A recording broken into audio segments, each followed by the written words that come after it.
All right, today we're going to be going through a Yamaha Timberwolf 250 carburetor. Obviously, we've got this carburetor off at this time. We've got our jet kit here, our carb kit, and we do sell those, so make sure you check out our eBay store or our website to find those, or our Amazon account. Make sure and check those out. I'll put those links below. If you guys have questions or comments, make sure and leave those below as well. We've got hundreds of videos on the Yamaha 3-wheelers and 4-wheelers, so make sure you check those out. I appreciate any feedback I can get from you guys. I'm here to help you guys offer parts and used parts and new parts, and I want to get you the stuff that you guys need. Also, one thing I wanted to note here on this carb cleaner, we're going to be using the Gum Out Carbon Choke Cleaner. This has proven to be an excellent carb cleaner for these small carburetors. We've got very, very small orifices on these carbs. Our jets are very small ports and air passages. You want to make sure you get those cleaned out. The Gum Out Performance Jet Spray Carbon Choke Cleaner does the job. It does a very good job of it. It's got the hose that's attached to the top there. You're able just to take and clean out those ports really well. So just side note there, that's the brand that we like to use.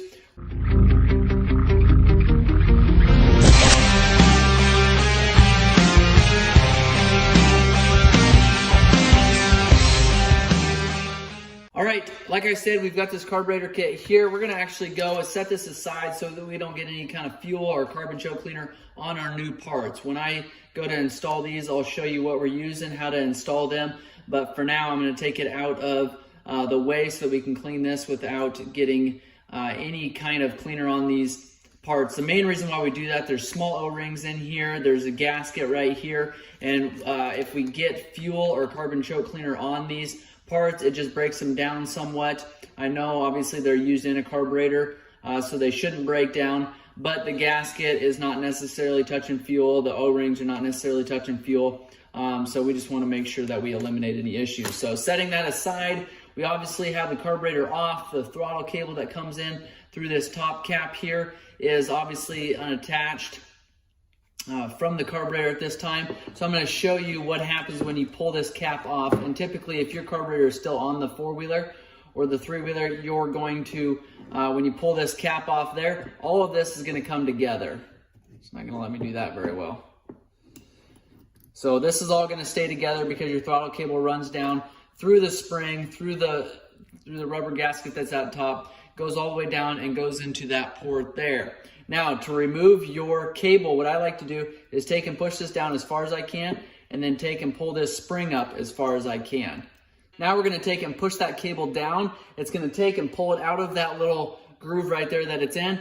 Take that ball of the cable, slide it all the way up. It's all going to come out together through that little hole there. We can take, and now that's disconnected. Now the slide is off. Now what we can do, because we are going to replace this needle, if your 4-wheeler just needs a carb clean, you don't necessarily have to replace the needle, but I wanted to show you how to do that. Pull this pin here, this little spring here that holds everything together, and there's the clip there. All right, now we're going to take our clip, set it aside there. Okay, now we've got our needle that's able to come out. There's our needle there. There's a small plastic washer underneath of our clip. Typically, your clip is going to be in the center there, unless you've got performance parts on this machine.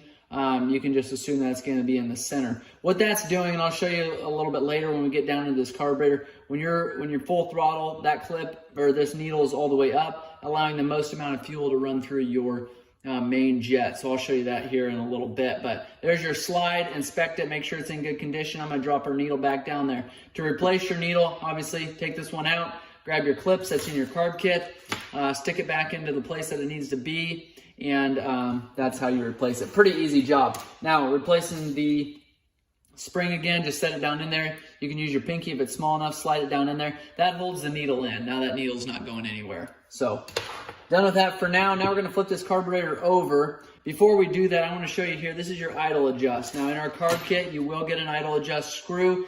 Might look slightly different than yours, not a big deal.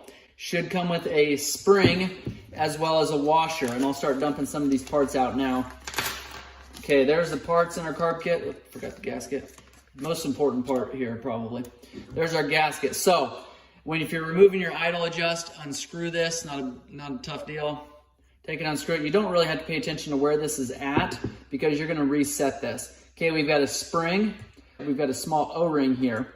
So for our new one, we've got our spring here, we've got our O-ring in here. So we can take and replace that O-ring. All right, so we've got this O-ring, we've got the O-ring that's gonna slide on top of here. That just seals off your air from getting in through your idle adjust. So you can screw that back in. I'm actually gonna wait a little bit before I screw that back in because I wanna get it clean first. So we're gonna set this aside. Our spring's already on there, our O-ring's already on there. Our old one, don't get these mixed up. They don't look alike, but you do wanna set these aside. And now what we're gonna do is pull our bottom bowl here. So 4 Phillips screws, pretty easy to pull. They typically should not be super tight. If they are going back together, you don't need to retorque them down as tight as they maybe were. So your gasket should seal things up properly. You shouldn't have any fuel leaking out of there. Your screws are not gonna seal it up. It's your gasket. So don't try to just crank down your screws. That's gonna make it very difficult the next time you go to clean your carburetor to pull these out of here. So while it's on the machine, you can actually take and drain the fuel out of your bottom bowl here. Obviously your carburetor is going to be sitting up like this. You've got a screw right here, a Phillips or a flathead. You can remove that a couple turns and you're going to have fuel starting to dump out this bottom nipple here. It's good to have a fuel hose hooked up to this bottom nipple so that fuel isn't draining directly onto your crankcase. Discolors it. Potential for starting a fire. You just want to make sure to get that fuel down underneath your machine, not directly on top of your crankcase. Now your bowl's ready to come off of here. If it doesn't just slide off, like this one's pretty easy, you can just tap on it like that. A lot of times that'll allow you to kind of break that gasket free a little bit, and then you're able just to remove that bowl there. Now for this bowl, you can take and just remove this paper gasket. Pretty easy to do if it sticks to your actual bowl there. You can take a razor blade and clean it up really good. Pretty easy to do. Just take and clean that up. Same thing over here. Typically they stick to your bowl, not necessarily your carburetor body. So just keep that in mind. Here's a plastic cup here. I'm going to set that aside. This doesn't typically come with your carb kit. Sometimes there's a lot of machines that actually don't have these in there. Not a huge deal. I don't fully understand the purpose of these plastic washers, kind of a keeper there, but they're in a lot of machines from the factory. Again, not totally sure the purpose. You can leave comments below if you know what the purpose is. I would like to hear some feedback there. Setting this aside, but before we do that, you want to make sure that this is all completely cleaned out. A lot of times dirt and debris like to sit down in this bowl here. Also that port that I was telling you about, that bottom nipple there that I was talking about that the fuel is going to drain out goes all the way down through this bottom port here. And this right here is your overflow. If your carburetor is sitting like this on your machine, if your flow gets stuck open, I'll go over this a little bit more. If your flow gets stuck open, you're going to be dumping fuel in. Instead of that fuel going straight into your cylinder or into your crankcase there, you want that fuel dumping out your overflow tube, which is here. So you want to take your carbon choke cleaner, spray it through here, make sure it comes out this port here. You also want to take compressed air, spray it through there. You're not going to damage anything. You're only going to clear out the debris. A lot of times they're pretty free and clear because fuel typically doesn't sit in those areas. It'll drain right out. So if your machine is sitting there dripping fuel constantly on the floor, it's because of your needle and seat, which is probably why you bought my carb kit in the first place, which I'm going to show you how to replace. But that fuel is going through this port here. What you don't want to do is just screw something in there to stop that fuel from dripping, because what's going to happen, that fuel is going to end up in your cylinder or in your crankcase. Not a good situation. Make sure if your carburetor is overflowing that fuel is coming out your bottom nipple there. So setting that aside, obviously clean that up really good. Now what we're going to do, you got your main jet here, we've got your pilot jet here, we've got your air fuel screw here. So let's start with your main jet. A lot of times when you pull these off, you'll actually pull your main jet holder off as well, and that seems to be the case here. So these main jet holders, which is this longer piece here, I'm going to grab a wrench and undo this. Okay, so we've got your main jet holder, we've got your main jet on the top here. I'm going to separate the two. Grab a 8mm wrench, take and turn it out just like that. Now you're able just to take and remove your main jet from your main jet holder. Now another O-ring right here. Make sure you should have a couple O-rings with this carb kit. Make sure that that gets replaced. All right, once you get that O-ring pulled off, take and slide your new one on top of there. It's going to sit right down in that groove right above those threads. There you go. Now, typically this doesn't come with the carb kit because these ports are so big. These ports are easy to clean out, and I've got a carb jet cleaning tool that I sell separately. Make sure and check those out. I'll also put a link for those below. But you want to make sure that that's all clean. Those are a big ported main jet holder. So typically your carbon choke cleaner, your gum out carbon choke cleaner along with compressed air will clean those out really easily. Okay, now grab your main jet, make sure it looks the same. Sometimes you got a slightly bigger head on it, slightly thicker. Not a big deal. You just want to make sure that the orifice sizes are the same. If you order our carb kit, they will be the same for your machine. Take and screw that on. Now, you don't have to tighten it down quite yet. We're going to put it on the machine or put it on the carburetor body, and then we'll tighten it down. But for now, I'm going to take and remove our pilot jet. And that's this little jet here. Sits down in this orifice a little bit farther. We can take and remove it. Pull it out just like that. There is our pilot jet. And our carb kits are going to come with a pilot jet to match. Make sure, because most of the time your machine is going to have a hard time starting after a long winter, or after it's sat for any period of time, or if you've ran in the river and you've got sand in your carburetor or anything, more than likely your pilot jet is plugged up. That's going to cause your machine to not idle well. It's going to cause it not to run well. It's going to cause it not to start well. So that is typically a pilot jet problem. That is your pilot jet right there. Make sure you get one of those. Make sure you can see through it when you're looking down through the jet. 9 times out of 10, those just need replaced. They're a very, very small orifice. Any carb tool is going to be too big to clean through that orifice. So just make sure you go ahead and replace that jet. They're cheap. They're easy. They are included in our carb kit. So make sure you get that replaced. Set that old one aside. Put the new one down in there. In just a second, I'm going to pull some other parts apart before we do that. So now what we're going to do is take our pin out there that holds the float on. This is called the float. Underneath of your float is your needle and your seat, or your needle jet. Several different names for it. So pin is out. Take and slide this straight up. There is your float. This is an adjustable float. I'll show you that here in a little bit. Here's your needle. That's a rubber tip on there. You need to get that replaced. Our carb kits come with a new needle.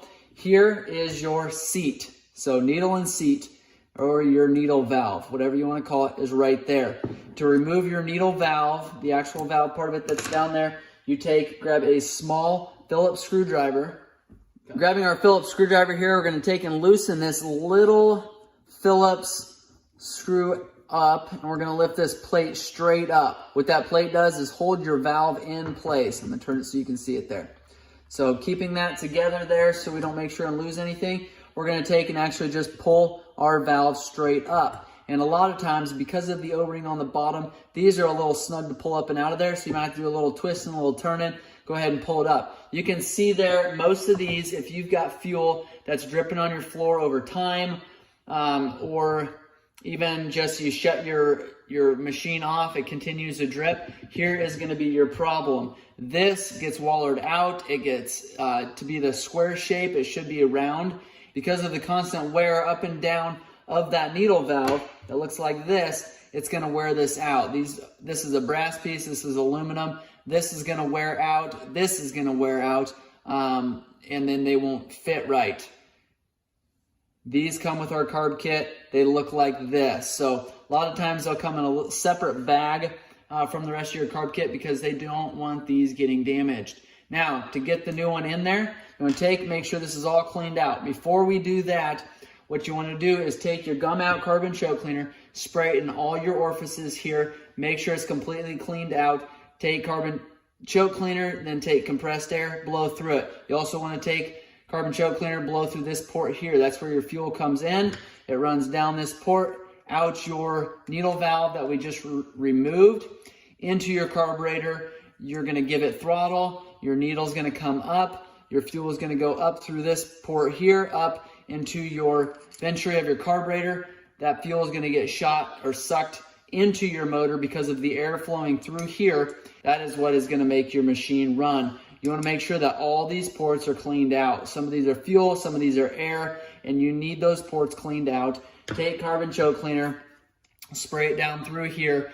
Take compressed air, spray it down in these ports, and make sure that those passageways are completely cleaned out. So going back together then, after we're sure that all these areas are clean, you're going to grab your valve, which is here. You're going to put that down into place. Now, if you're having a hard time getting that in there, it's okay to take a little bit of WD-40, put it on the outside there. You don't want to get too much because you don't want that WD-40 in your fuel. Take and slide that down. Okay, a little bit of penetrating oil on there, and it really doesn't take much. I'm actually just taking the hose, what was in the hose there, kind of putting a little bit on there so you can slide it down in there. Now, it should just push down in there. Make sure that it's straight. Most of the time, this plate here is going to straighten things up if it's not straight already. Take and set that down. Again, making sure you don't damage that brass fitting because they're pretty easily damaged. Just because they're brass, you don't want to take your screwdriver, slide off, and smack that needle valve because you don't want to damage that. So snug that up. Again, small screw going into a aluminum body. You don't want to damage anything. Now, your new one is typically, most of the carb kits that we sell don't have the rubber tip anymore, which is okay. There's nothing wrong with that because this machine is probably going to be mid 80s to mid 90s, and a lot of times the carb kits will come with an aluminum needle here, and it will not have a rubber tip on there. Not a bad thing because these typically wear out over time. These will occasionally wear out over time, but because it's aluminum, it just lasts a lot longer. These have a tendency to dry up. Then you start using them, they get beat up, they start chipping, they start breaking. These aluminum tipped needles work great. There's no issues with them there. Now, what I like to do then is take and slide that on top on the groove of your float and take and set that down into place there. Again, trying not to damage it. Take your pin there, slide it through. You don't want to force it. What I should have mentioned earlier, if you're having a hard time getting that pin out, what you don't want to do is take a sledgehammer and a pick, set it right here and slam on that pin. What you're going to do is break these posts off there. You may as well throw your carburetor away. Go to our eBay store. We've got plenty of these carburetors available. But just don't break these posts off there. They're not replaceable. Next thing you're going to do, grab your main jet holder, slide that down into place. You're also going to take and grab your pilot jet, slide that down into place. Grab the appropriate screwdriver for the job. So larger head, flat screwdriver. Screw this down. Make sure it's snug. That O-ring is going to seal it up properly. What I see a lot of times is customers will have issues after they've done a carb clean. It's a lot of times because they haven't gotten these jets tight and they take and work themselves out. Now, I'm not telling you that so you'll go and crank down on these jets because you do not need to crank down there. Just make sure that they're snug. Again, you don't have to tighten them all the way down super hard. You've got an O-ring on this one that's going to help hold that into place. And on this one here, well, on both of them, they're brass jets going into aluminum body, so they do not have to be snug. Grab the appropriate size screwdriver for this one. Take and snug this pilot jet up. No certain number of turns needed on these. You just take and snug them up.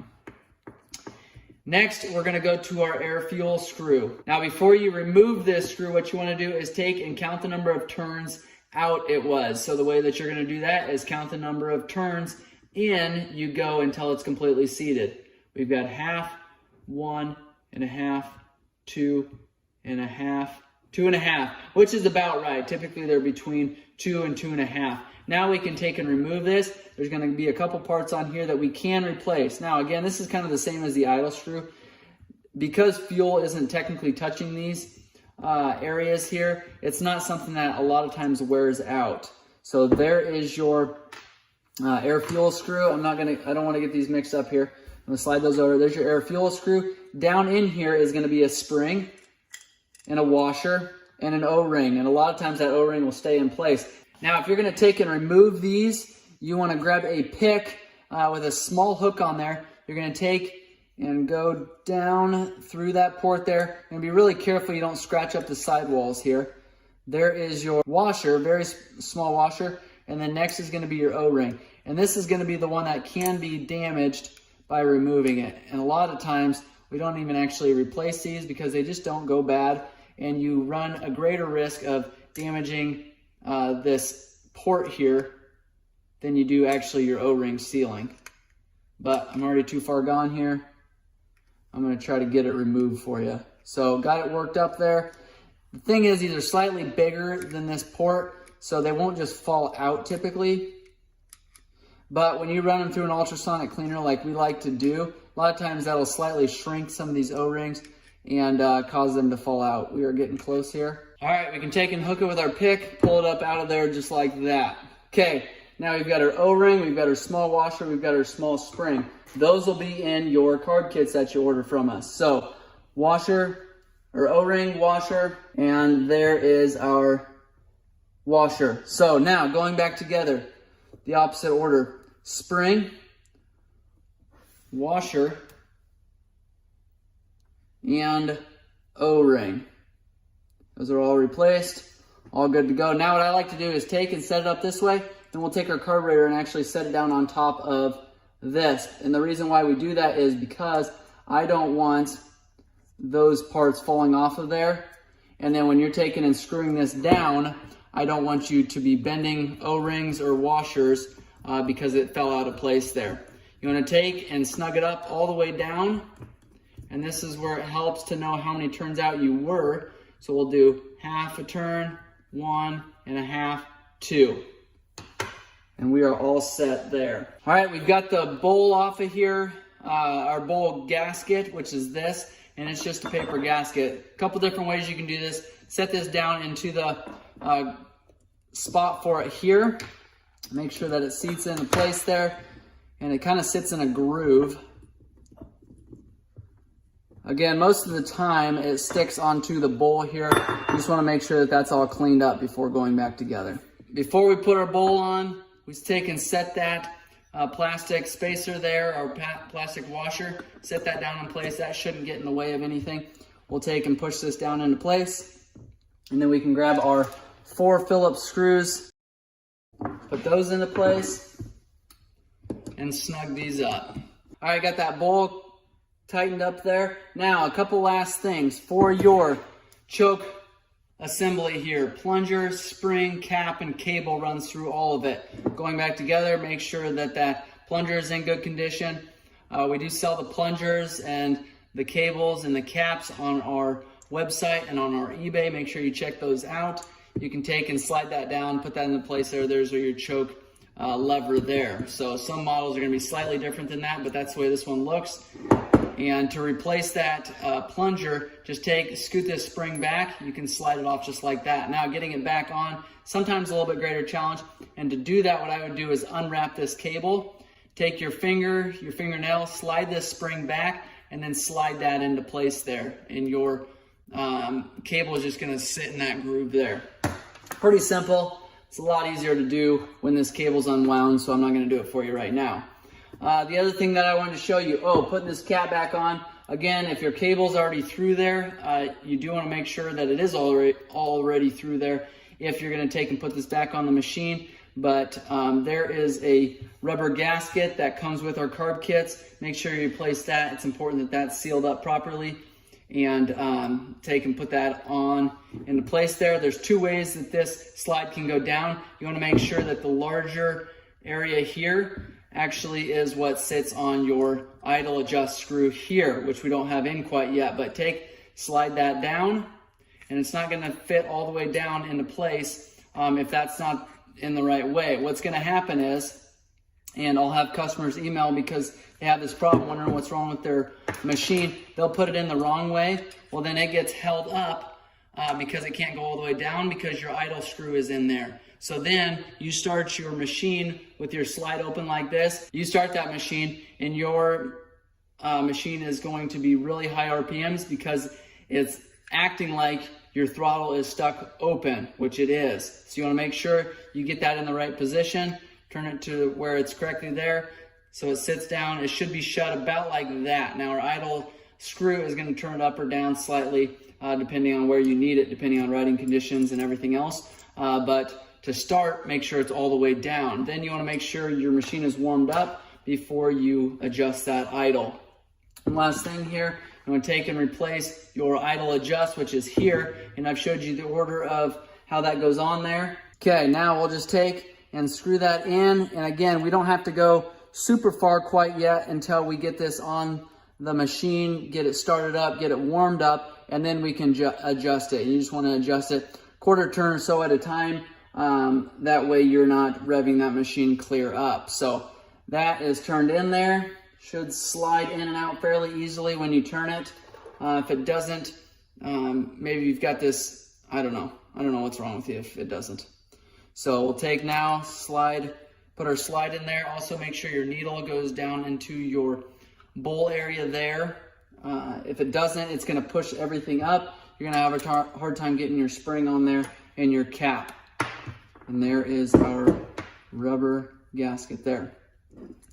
Okay, again, that is a carb clean on a Yamaha. All right, again, that is a carb clean with our carb rebuild kit for the Yamaha. If you guys have questions or comments, make sure to leave those below. Hopefully this video has been helpful. Again, we've got these kits available on our store, on our website, and on our eBay and our Amazon.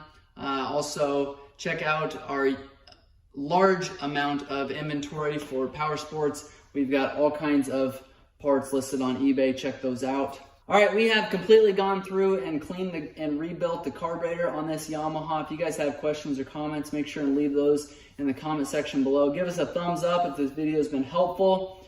Make sure you check out our eBay store, our Amazon store, and our website. Hundreds of parts and accessories available there, as well as these carb kits, carb cleaning tools, and several other tools that you may need for this job. I appreciate you guys watching.